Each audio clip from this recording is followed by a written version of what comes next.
सुदामा जी के बालक थे।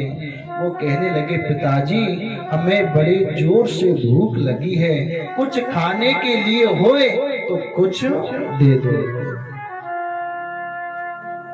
और सुदामा जी जब भिक्षा लेने जाते थे, केवल 5 ही घर में भिक्षा लेकर आते थे, 6वें घर में नहीं जाते। और सुदामा जी कभी भी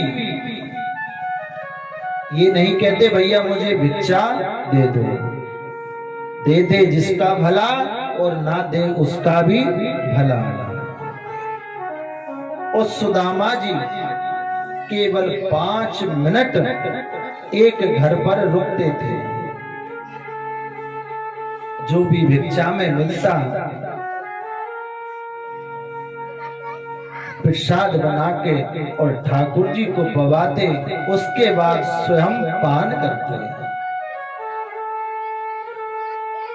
एक बार सुदामा जी महाराज भिक्षा मांगने के लिए गए और भिक्षा में चावल लेकर आए। आज सुशीला के पास सभी बालक पहुंच के, माँ हमें बड़ी जोर से भूख लगी है, बहुत दिन हो गए हमने अन्न के दर्शन नहीं किए। हरी माँ देखिए हमारो पेट कितनो भूखो है। माँ सुशीला कहने लगी, बेटा अभी तुम्हारे पिताजी गांव में गए हैं, कुछ भिक्षा लेकर आ रहे हैं, उसको पका के ठाकुर जी का भोग लगा के हम सब मिल बांट कर खा लेंगे।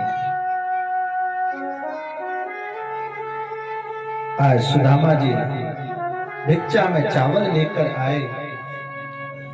आज सुशीला मैया ने वो चावल बनाए और ठाकुर जी को भोग लगाया। और ठाकुर जी को भोग लगा के और खाने वाले ही थे, एक भिक्षा मांगने के लिए आ गया। अरे ब्राह्मण देवता, मैं बहुत दिना का भूखा हूँ, कुछ खाने के लिए हो तो मुझे दे दो। आज सुशीला ने बिना सोचे विचारे जो बनाया था वो उस भिक्षुक को दे दिया। आज उनके बालक कह रहे, पिताजी हमें कब खाने के लिए मिलेगा? बेटा विश्वास रखो, परमात्मा पर विश्वास करो, जरूर मिलेगा। दूसरे दिन हुआ, पुनः भिक्षा मांगने के लिए सुदामा जी गए। सुदामा जी को भिक्षा में कुछ नहीं मिला।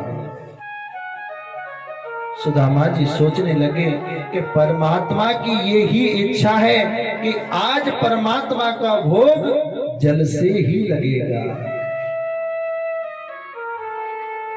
तुलसी का विरवा उस जल में डाला और परमात्मा को रखा। एक चांडाल अपने कुत्ता को साथ में लेकर आया और दरवाजे पर कहने लगा, अरे सुदामा भक्त, मेरा चांडाल बहुत दिन का प्यासा है, मेरा जो कुत्ता है बहुत दिनों का प्यासा है, यदि जल मिल जाए पीने के लिए तो बहुत बड़ी कृपा होगी। आज सुदामा जी ने बिना सोचे विचारे वो जल उस कुत्ते को पिला दिया। सभी बालक भूखे सो गए। औरन को धन चाहिए, बाबरी ब्राह्मण को धन केवल भिक्षा।